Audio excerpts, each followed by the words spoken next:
Psychology will become a new American obsession. Advertisements had created a sense of incompleteness and anxiety. In order for an advertisement to work, it has to first tell you that your life sucks.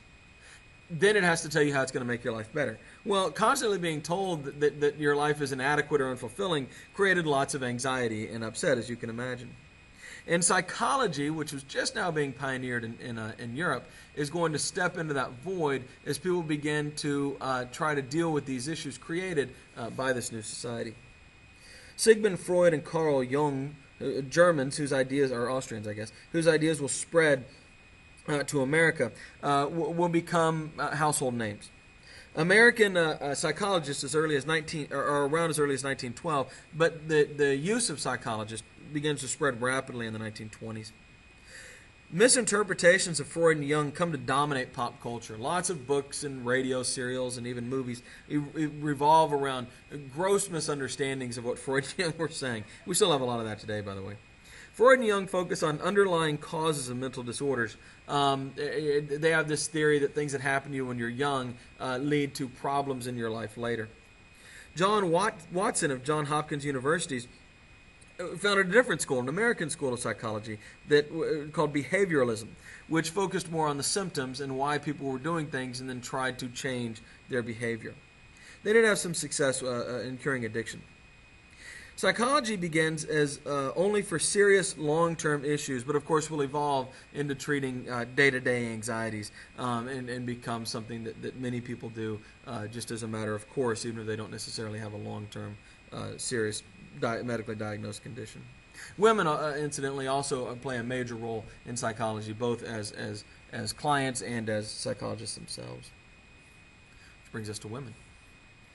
The new professional woman starts to appear, but they're far more rare than popular culture today makes it appear. They're out there, but there are not many of them. Poor women work. Middle-class women tend to stay at home.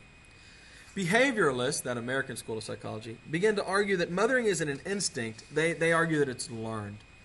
And they urge moms to rely on experts in child development and medicine to learn how to be a parent. The idea was that once you had a baby, you would just know what to do with your kid. And these people say, no, we have to treat this like a science and have a uniform approach. Some women shift focus from motherhood to being a companion for their husband.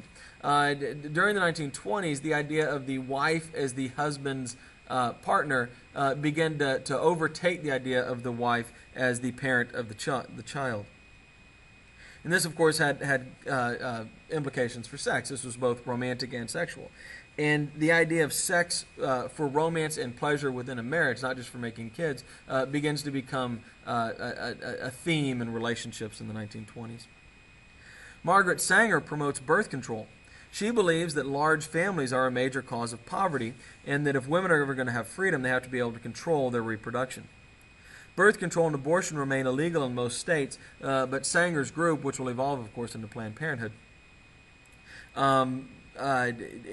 begins this quest for women to take control of their reproductive rights, which, of course, has been so contentious right up to today.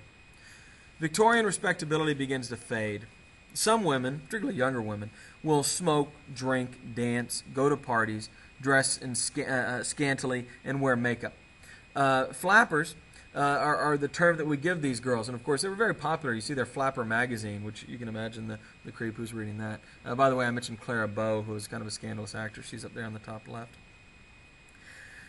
The Flappers, of course, were a great fantasy at the time, and they weren't everywhere. Not every woman was a flapper, but there were flappers. It started with single, working-class girls. This is a great example of a trend that started with the poor and then spread to the wealthy. One cause of flappers, by the way, is prohibition.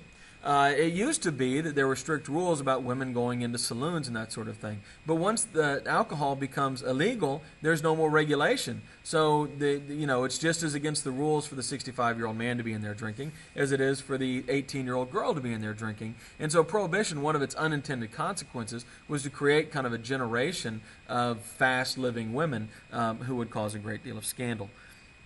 And so I think a lot of people don't think about it in that way. The truth is, though, most women still depended on a man. The Equal Rights Amendment fails to pass. This would give protection to women's rights.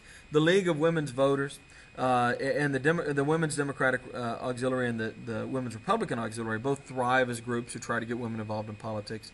In 1921, the Shepard-Towner Act provides federal funds for prenatal and child health care for poor women, which is great. It makes sure that even poor babies can be taken care of.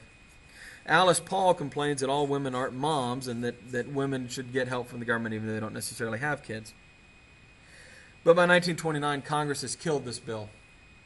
Oh well, so much for that, I guess, victim of the economic times. But of course, the flapper is one of the great symbols, great images of the 1920s, although probably much bigger, like most things in our 20s, bigger in our imagination than it was in real life. I should mention here Dorothy Parker, as I'm about to get into writers and artists, who has these wonderful quotes. You should pause them and read them. But Dorothy Parker is not only great because she's funny, because she says things like, I like to have a martini, two at the very most. After 3, I'm under the table. After 4, I'm under my host.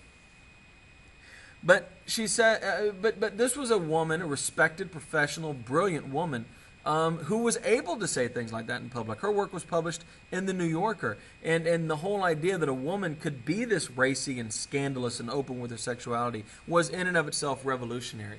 So I don't put these things on here simply to make you giggle or because they are scandalous. I put them on there because this is an indication of women's roles in society at that time, in the increasing freedom for women.